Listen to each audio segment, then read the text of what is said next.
You know, it's weird. We've been having like a 5-minute conversation about the bloody weather. Yes, we have. It's very different, Canada to England. Yeah, it's been really obviously warm over here. And you said that you're getting the rain weather type thing. Yes, yeah. I recall England always being really nice to visit in May, so that must be kind of when your summer starts. Yeah. If you ask many British people, they'll just say the typical British weather, which is mainly rain. Yeah, you guys can't handle the heat, can you? No, we can't. I'm going to straight to the point. We can't handle the heat. Yeah. I know. I had my Uh, two young cousins stay here. Well, was that last summer, 2 years ago? They could not handle it. We had a very hot summer. So you guys aren't built for it. Anyway, we're talking to, of course, to the Dynamite doll. I mean, we're obviously only on Monday, but have you been obviously since we started speaking? I'm sorry? I said, how have you been obviously since we started? Obviously, you're not organising this interview. Yeah, I've been great. Super busy. You happen to catch me on a long weekend holiday. It's a holiday here, so that's why I'm not at work. But yeah, I was able to make the time to finally get on here with you. Yeah, and if I remember rightly, you've got your birthday coming up soon. Yes, I do. In 1 week, next Monday. So it's my birthday week, guys. You got loads planned for it. You don't have to say what. Lots planned? Not a ton. This year I turned 40 last year, and I think that was the end of my celebrations. I was like, okay. Because I always do a big long birthday, month, we'll say, with all the events and all the things. And now I'm like, okay, you're 40 now. Like, just chill out. So I'm going to a concert on the weekend, and that's about it. I don't know. Any particular band or anything? Do you know what? I kind of forget who it is because my husband was just like, hey, this is in town on May 24th. Do you want to go? And I was like, yeah, okay. Just something to do. I believe it's some kind of industrial metal. So I'm not exactly sure who it is, but something to do. You had me hooked when you said metal because that's my type of music as well. Yes. Yeah, I'm a metal girl as well. Slipknot? Slipknot, yes. I just saw Kill Switch Engage are one of my favorite. Just saw them about a month ago, and it was incredible. I've got to ask before we hit the intro. What's your favorite Slipknot song? I really love Snuff. That is a good album as well. Let's be honest. Yes, yeah, that's an awesome song. I love it. Of course. So we're talking obviously the Dynamite doll. We've got loads of stuff to talk about. Everything in between, wrestling, music, all that in between. Let's roll the intro.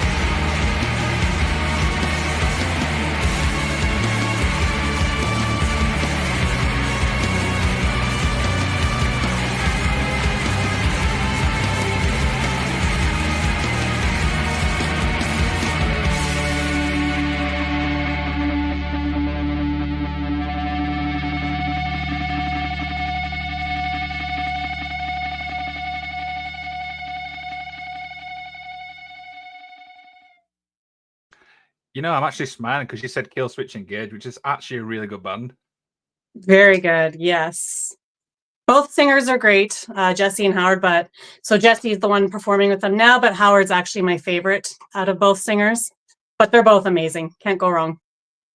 A lot of metal bands, they always say that they prefer the old stuff. Do you prefer the new stuff or the old stuff when it comes to Kill Switch?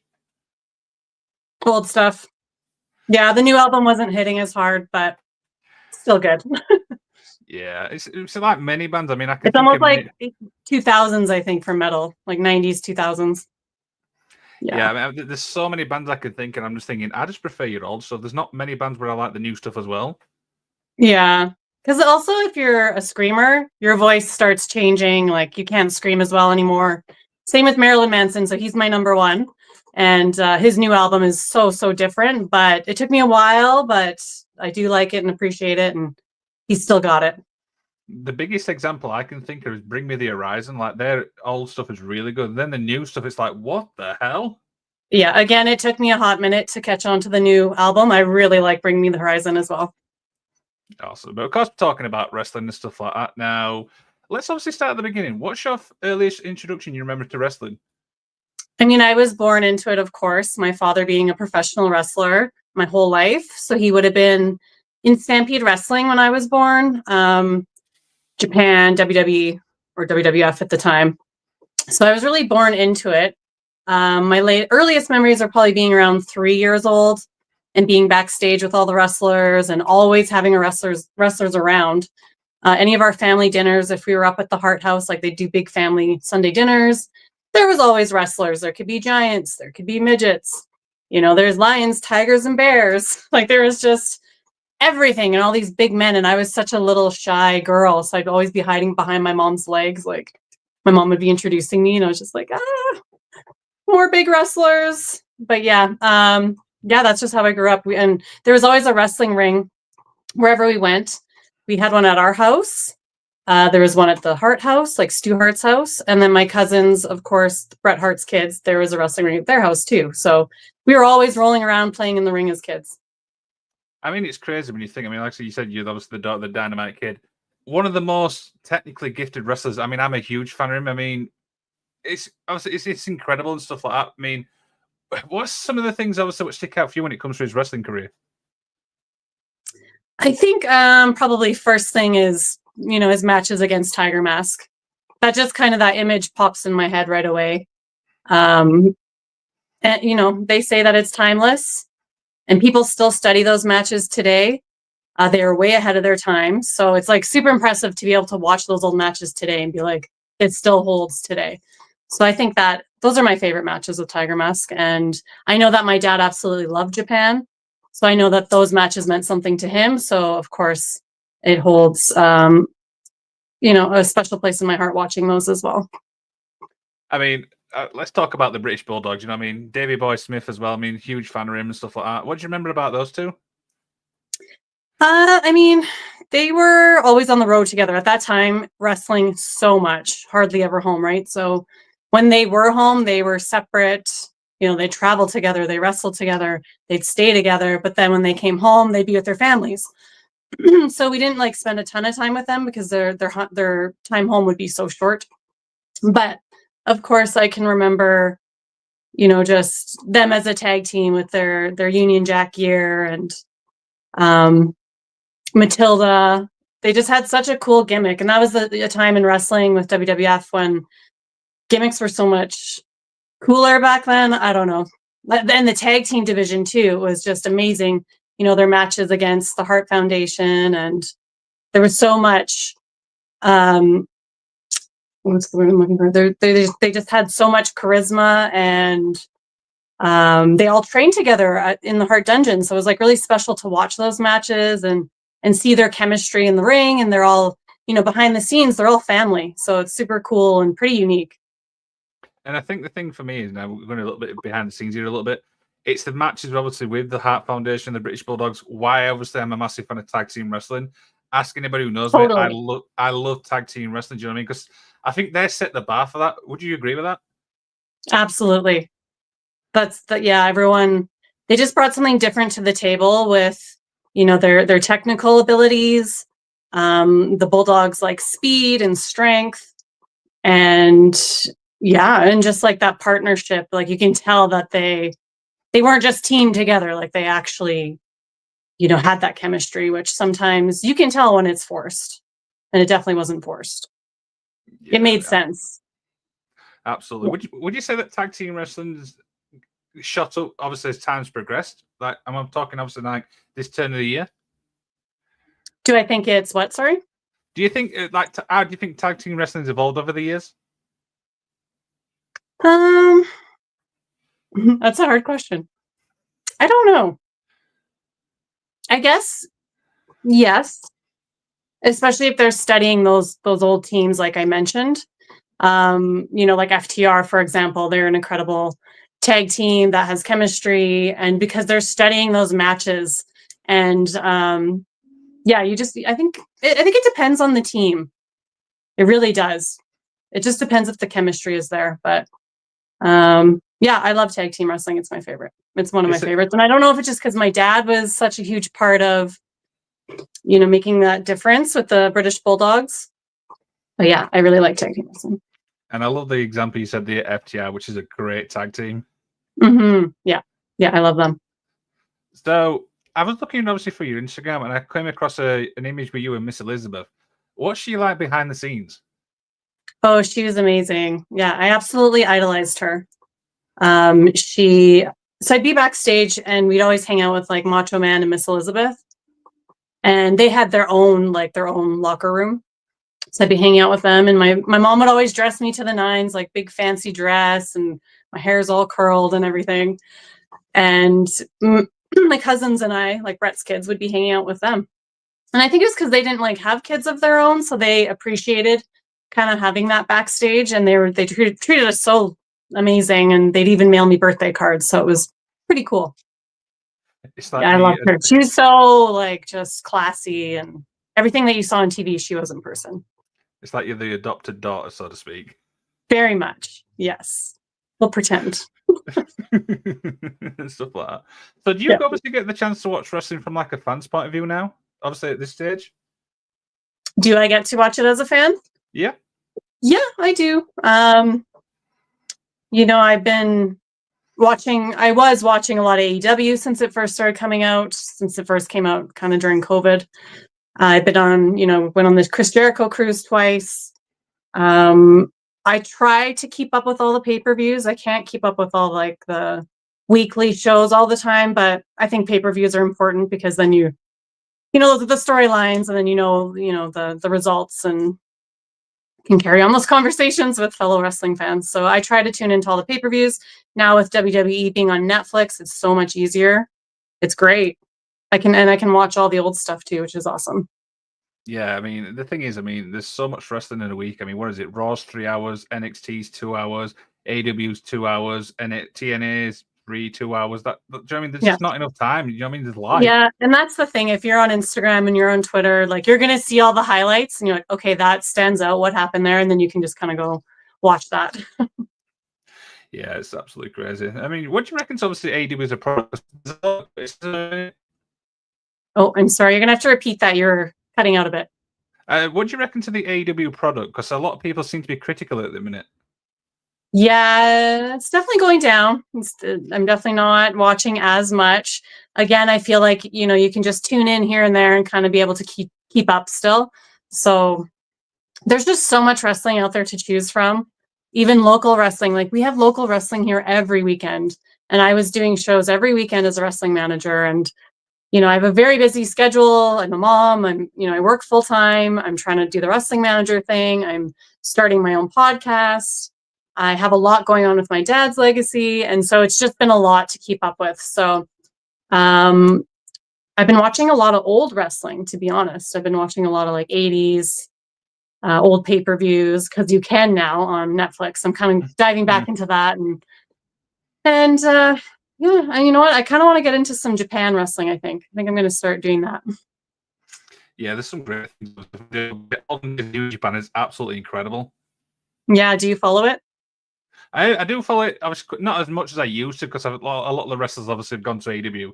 Will Ospreay, people like that. But I still obviously keep usually like the pay-per-views which you mentioned. Yeah.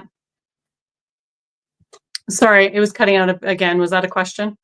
No, just in general, conversation, stuff like that. This is what happens when you're live, guys. You know what I mean? It just happens. Yeah. Sorry, we're like 8 hours apart. Different countries. Yeah. And time zone, it screws me up every single time, let's be honest. I know, because we have time changes here too. So I'm always like, I don't know how many hours ahead you are right now. Sometimes it's 7, sometimes it's 8. So yeah, I used to do a podcast with somebody from Canada and stuff like that, and he used to message me like saying, "What are you doing? We should have been recording 5 minutes ago." I'm like, "But it's this time." I'm like, "Yeah," and then it's like, "Oh, all right, I'll be straight there." I think the clocks go forward, like, and obviously in Canada, but then in the UK 2 weeks later they go back, so it's just weird. Oh, they do. Okay, screws it right up. I know. I used to always, when I'd call my dad, I always called him my time, 6 a.m. That was just the best time that I could reach him. I think that'd be like 2 o'clock there. So you mentioned obviously about the managing thing and stuff like that. I mean, how do you juggle all that? Do you know what I mean? Do you ever get time to yourself? Hardly. It depends what time to myself means. I do it because I'm passionate about it, and that's what makes it, rewarding, and where you don't get tired, because if you love it, then you'll just keep doing it. But and I love traveling. Like we were doing a lot of road trips for wrestling, and flying a little bit, but a lot of long road trips. So that's kind of my downtime, is the traveling part. You can just sit, and that's sometimes when I fly, that's the only time I can sit and actually watch a movie. I have no time otherwise at home. Or same with reading a book. That's like one of the only times I can like pick up a book and read. So Wow. it's just about balance. Yeah. Finding the right balance. Well, okay. You mentioned obviously the Canadian wrestling scene. What's that actually like? Because I'm not obviously familiar with it. There's quite a lot of promotions, I would say. And so that's why like every week there's wrestling. But the main promotion that runs here is the one that I work for, and they run at least 3 times a month. That's just like in Calgary. So they'll do Calgary and Edmonton and usually another small town. So 3 weekends a month usually. They have 3 shows a weekend. It might be like Thursday, Friday, Saturday, or just Friday, Saturday. So it's busy, and it's kind of like on TV. There's a lot of different promotions to choose from. So it's busy, busy. How is it over there? Lots of promotion. Yeah, you got your two like your biggest ones, like your Progress and Rev Pro. You've obviously got your small ones, but there's so many. You're absolutely right. Like you said there, there's so many. Like they always said that Yeah. you're never like too far away from like a wrestling show. Yeah. Yeah. That's basically true here. There you go. Let's talk about the Manson family. That's obviously you think you're managing stuff like that. Tell us a bit about it, how it all came about and stuff. Yeah, I started frequenting, like I went out to BC, Vancouver, and that is a 1 hour flight or like a 10-hour drive. So I actually flew out, and I was working with someone else at the time, but then I like made some friends and connections when I was out there. Really had a great time going out there for Apex Wrestling. And then I met Moondog Manson, and we built a really strong friendship, and we started working together. I think it was September. Yeah, because we met in October. Last September we started working together, and then he came to Alberta, and we just started, doing all the shows here. He's Moondog Manson, so I started going by Dolly Manson, and we started the faction, the Manson family, and we just started like, traveling all over. We went to Regina, Saskatchewan. That's actually where my mom is from, so that's an 8-hour drive. We went up in the mountains in BC. We did some different promotions for thrash wrestling, and then just started all over Alberta. Yeah, and just kind of growing our faction. For people who's not familiar with the faction, tell them a little bit about it. Is it heel? Is it like hit face? What's it about? So the Manson family, we're like bad guys that you love to love. And so I was kind of, the mother of the Manson family, Dolly Manson. So I am, I'm a hot babe, but I got a little bit of crazy daddy issues. So you just never know what side you're going to get of me. Or, I'm like, I can trick you with my looks, but then I'll have some kind of trick up my sleeve. Yeah, so it's hardcore wrestling. So Moondog Manson's been known to, he's a hardcore legend. So he has a bat with spikes on it, and there's quite often blood involved. I don't even know what to go with that. Do you know what I mean? You just said blood involved, and I'm like kind of scared. Yeah. Yeah, there's an awesome picture. I got like blood all over my dress, and it's kind of an iconic photo. My white dress. I'm getting like horror type vibes. Yeah. Yeah. Kind of. So I'm a big Marilyn Manson fan, like I mentioned. So the Manson family, well, Marilyn Manson's name came from like Marilyn Monroe and then Charles Manson. He put the two names together. So I did the same thing with my name. So Dolly Manson, so like Dolly Parton, and then Manson, just to keep the theme. And Dolly happened to go with Dynamite Doll, so it just works nicely. Yeah, there's obviously some things. Obviously, is this some things on YouTube so people can go check them out? Absolutely, yeah. Yeah, it is. It's incredible stuff. I mean, like I saw it and I'm like, oh my god, what the hell? It sticks out. Do you know what I mean? It's something unique, and that's what I look for in a fan. Yeah, yeah, for sure. Yeah, the fans, we're they love to get behind us, though we're kind of doing naughty things. But they like it. There you go. But there you go. As long as fans like it, that's all that matters, right? Yes. I want to touch on obviously the dark side of the ring, because when it comes to obviously legends and stuff like that, documentaries come out, but obviously with obviously the Dynamite kid, there's only the dark side of the ring. Is that correct? Yeah. Sorry, what was the question? So the only thing, talk about the documentary from obviously Dark Side of the Ring. Okay. Yeah. Um, yeah, it was, pretty good experience. We weren't sure. Of course, we were nervous getting into it. When they first reached out, like, hey, we'd like to do an episode on your father. Would you like be into this? I think they spoke to my mom first, actually, and then she talked to me. And right away we said yes, um, because there hasn't been a lot done on my dad. And regardless of it being Dark Side of the Ring, we knew that just bringing his name to light again would help, just keep his legacy alive. And we wanted to really bring awareness to CTE, which I think is a huge part of his story that's kind of not been heard. So the producers were really amazing with working with us, emailing back and forth, really respecting, our wishes and the way we wanted it to look. And when it came out, and I was so nervous, like we filmed for it, and it was during COVID, so we couldn't even like be in the same room together when we did it, like with my mom and my sister, because everyone was masked and we had to like interview one at a time. So super nerve wracking. And before it came out, I was having like an anxiety attack because I'm like, are they going to chop it and like make it look like I said something different than I said? I had never done something like this before, so I wasn't sure. And when we saw it, I thought they did a really good job of portraying, like our message and keeping it true to our story. Of course, it's kind of hard to watch still because it still is like a dark story. It's called Dark Side of the Ring for a reason. But my story has always been, or my biggest story, how do I say this, like lesson that I want to teach people is about forgiveness. Because, had I held a grudge my whole life and carried that anger with me, I just don't think I could be as happy and, positive and free as I am.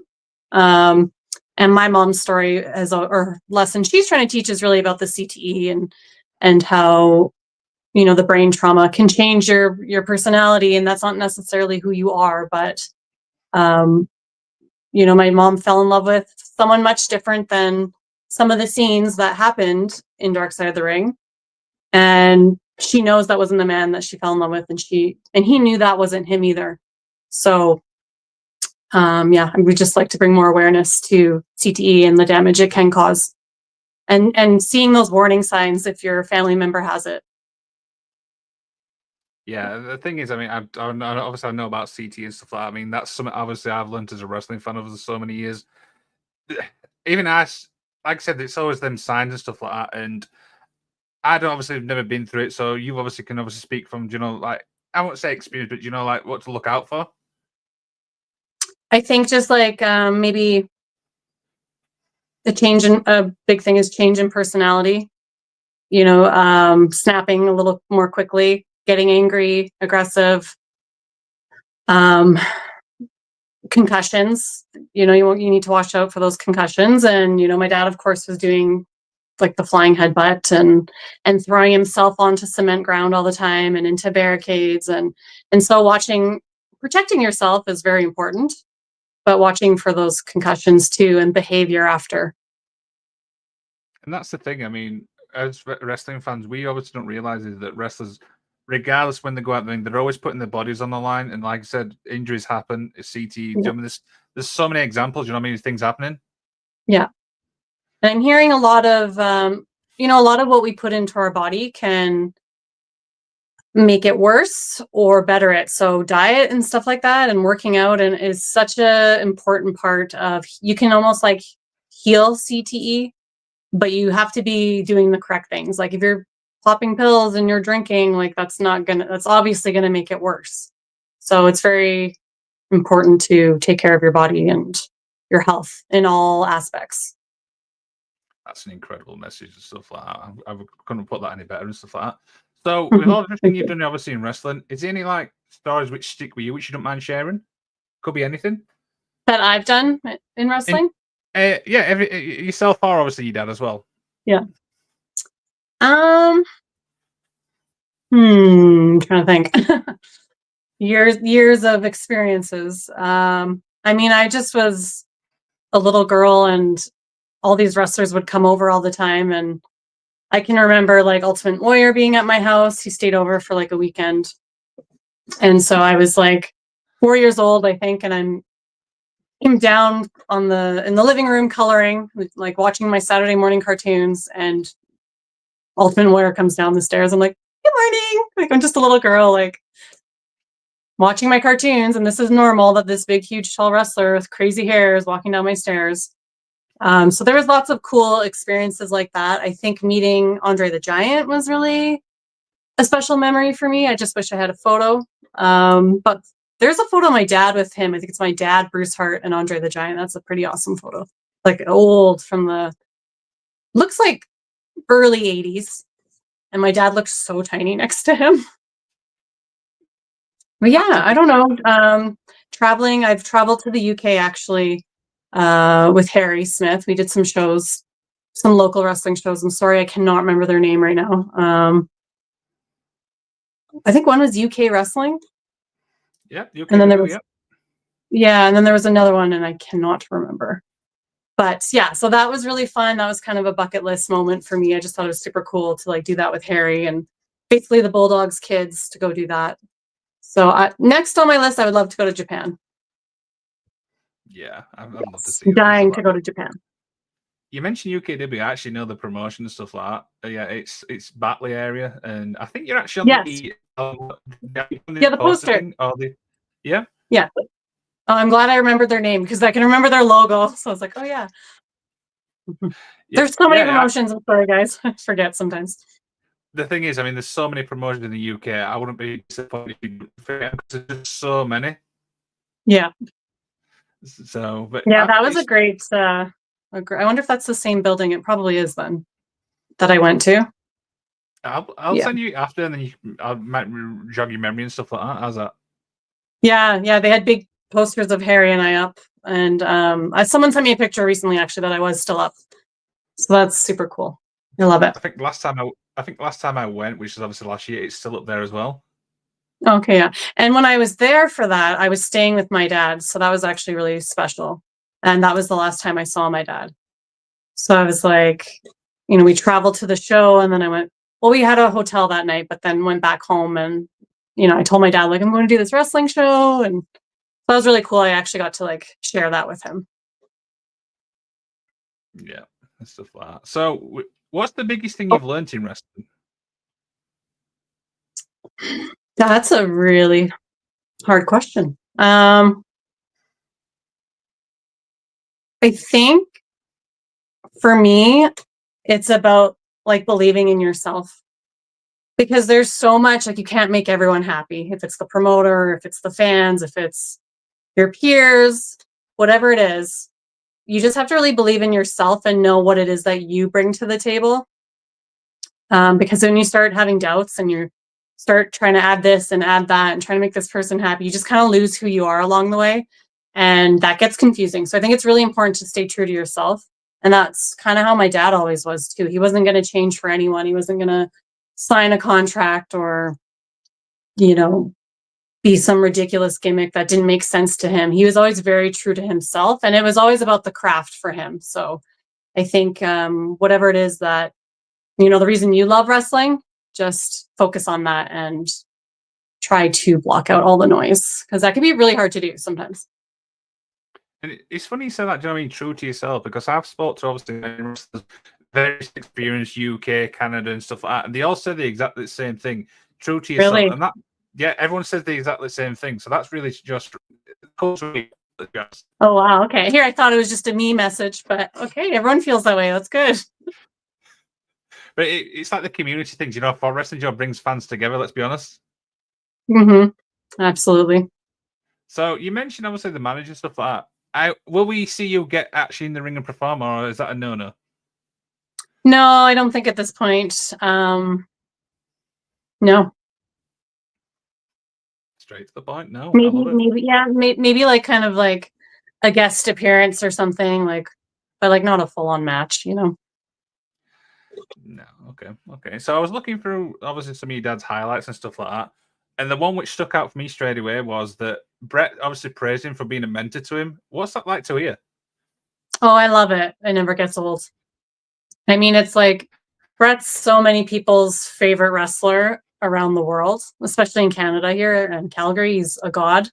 So to hear him say that about my dad, it holds a lot of weight. And a lot of people do reference that. So, like, Brett's supposed to be the best there is, the best there was, but he actually said that my dad was the best there is and the best there ever was. So it holds a lot of weight in the wrestling world. Yeah, it's incredible. When I saw that, I'm like, that's going to be huge, coming from obviously someone like Brett, like you said there. Yeah. So a couple more little questions, obviously, begin to wind down and stuff like that. What's your obviously goals now when it comes obviously to the wrestling side? My number one goal is always keeping my dad's legacy alive and getting him into the Hall of Fame. So that's something, I'm working on, but like humbly. I'm not like obsessing and like knocking on everyone's door, but the end goal is to get my dad into the Hall of Fame. And I mean, I don't even feel like I should have to push that hard for it because he should just be in there. But that is the end goal, of course. I'm going to start traveling to the States more like meet and greets, like conventions and stuff like that. And hopefully go to Japan eventually, but just because I'm doing my job here in Canada, but I want to like spread, the work that I'm doing to keep my dad's legacy alive. So I want to travel more throughout the States. I'd like to go to Japan. And there's something really, really big in the works that should be announced soon. I just can't exactly announce it yet. It's very, very close to being announced, but something huge is in the works, and it's amazing for my dad's legacy. What about the podcast thing? What's obviously the situation with that? So the podcast, I'm starting with a few buddies. I wanted to do my own podcast, and then I just I'm ADHD, so I take on I always have like a new goal. Like every week it's like, okay, now this is my goal. I got like so many projects, right? They're not necessarily unfinished, but sometimes they can get overwhelming. So I took on this idea of I'm going to start my own podcast. And then not the actual interviewing overwhelmed me, but the producing, like just like, any editing, like posting it, recording it, just any of that. I started getting overwhelmed and like maybe I bit off more than I could chew. So I actually talked to some friends of mine and they're in the States and they were starting a wrestling podcast. So two guys, one is in Florida, one's in New York. So I know what you mean about the time difference trying to record, and we're only like 2 hours apart. But they let me into their little project, and like the work that they're doing, like for our intro and, just everything. It looks so good that I'm like so happy to be a part of this project and really blessed that they let me join. So we're basically just covering old wrestling. We're like 80s to the 90s. And we're going to branch out from there. But right now we're just recording. We don't want to release anything until we're done recording our first full season. Because then once we have that, then we can start recording again and kind of like, take a break. We'll record a bunch and then we'll take a break. So that's the plan. And we're really excited.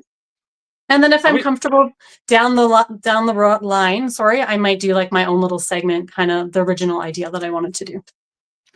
Yeah, I always like to do live, so I kind of have to like do it on this actual fly. You mentioned Australia. Say that one more time.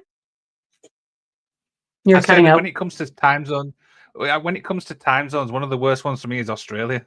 Yes, very much. Because, well, for me, what is it? It's tomorrow there. It's like lunchtime tomorrow. I don't know. Yeah, I've only ever actually do one interview and stuff like that, and I think it was 6 o'clock. It's exactly the same time as this, but it was something like 8 o'clock in the morning. It was just absolutely weird. Yeah. Dear. So one final question. I was to end today's show. What do you want the legacy to be? Obviously, the Dynamite Kid, from your personal words. I would like everyone to remember my father for his ring work and, his desire, his passion, his everything that he brought to the table that you see in his every move. I just want it to be based on, what he did in the squared circle, because he was an incredible talent. He changed the game and he was way ahead of his time. Everyone says it.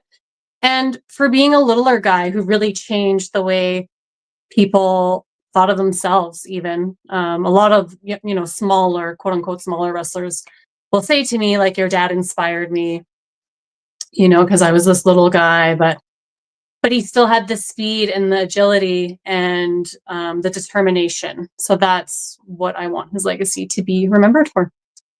Now, somebody's posted in the comments here, and it's from Ali Caney. It says, regarding the Hall of Fame, your father's footprints are all over the world of wrestling. Hall of Fame or not, he is one of the most significant wrestlers to the industry. He is one of the pillars of modern wrestling. Would you agree with that? I absolutely agree with that. Yeah. And that's why I feel like he just rightfully deserves to be in the Hall of Fame. A lot of these guys today, what you see they're doing, it comes, back to my dad. That last little statement there, pillars of modern wrestling, 100% agree. I couldn't have worded that any better. So, Haney, thank you so much. You. Thank you for that. Absolutely. So, one final thing. Is there anything you'd like to plug before we head off? I guess you can follow me on any of my social media accounts because all the exciting news will be on there. I run my dad's Instagram page. That's official Dynamite Kid. Mine is Dynamite Doll. I'm also on OnlyFans now. So I've been on there since January. It's doing really, really good and picking up. So if you're interested on that, it's also Dynamite Doll. I'm on Twitter, Dynamite Doll 84. And you can catch, I have all my links on my Instagram. So my link tree, it'll take you to any merchandise of mine, my father's, and all the exciting news coming up. So what we'll do is we'll put the link in the description of this video so fans can shoot from this straight to your Instagram and go support you. How's that? That sounds great. I appreciate that. Absolutely. So I need one final thing from you. So everyone I interview gets to do the outro for the show. So you can say anything you want. You can promote anything you want. Now we'll hit the outro. Take it away. Okay. Geez, under pressure. I have so many things on the go that I'm like, what do I? Well, I'm going to be going to New Brunswick soon, actually. So that's really exciting. That is out east here in Canada. So that's in 1 month. And then after that, I'm going to Philadelphia again. So I'm going to Battleground Championship Wrestling. I went there last year. It was so amazing. The fans were so receptive of me and my father that I have to go back and just continue to push the good news. So just stay tuned on my Instagram and you guys will find out what that is. And thank you so much for having me.